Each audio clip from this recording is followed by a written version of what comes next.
more, visit adaytolisten.ca.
The subject matter in the following story may be difficult for some of our audience.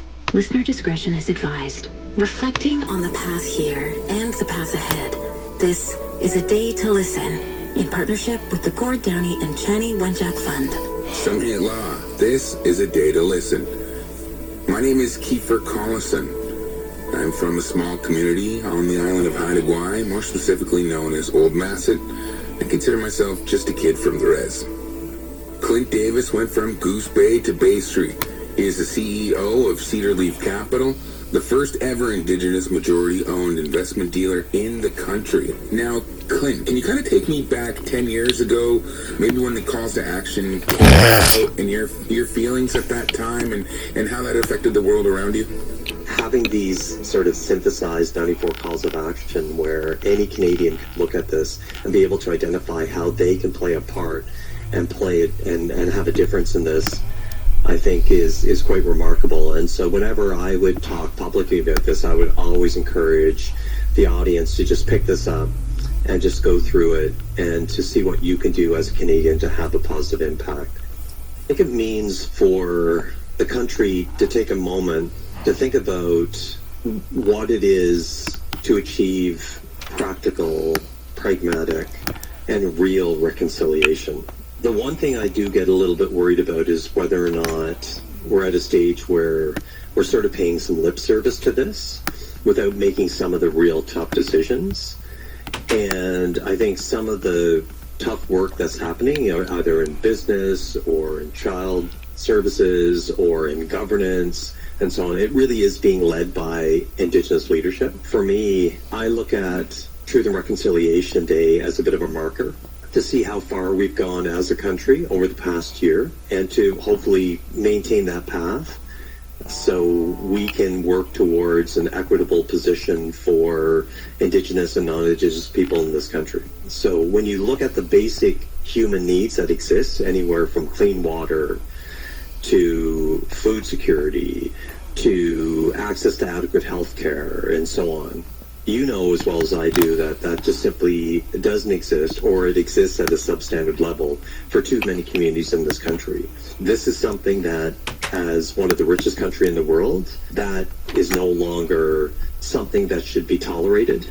It shouldn't be something that could be excused. It's something that has to stop. And our country will only become better, stronger, more economically competitive, and frankly, culturally rich once Indigenous communities and people are experiencing a level of living standards that are comparable to other Canadians in Canada. That was Clint Davis, the CEO of Cedar Leaf Capital. I'm William Prince, and this is A Day to Listen.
Support the Gord Downie and Shani Wenjack Fund in building a better Canada at adaytolisten.ca or text DWF to 20222 to donate. This is A Day to Listen.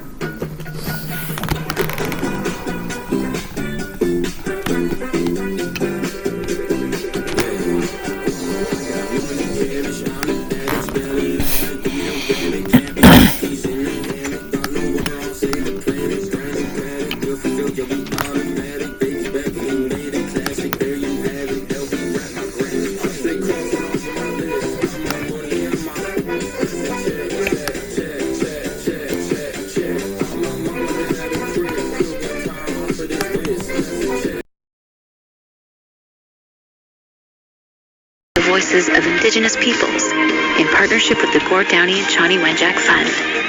For more information, visit adaytolisten.ca.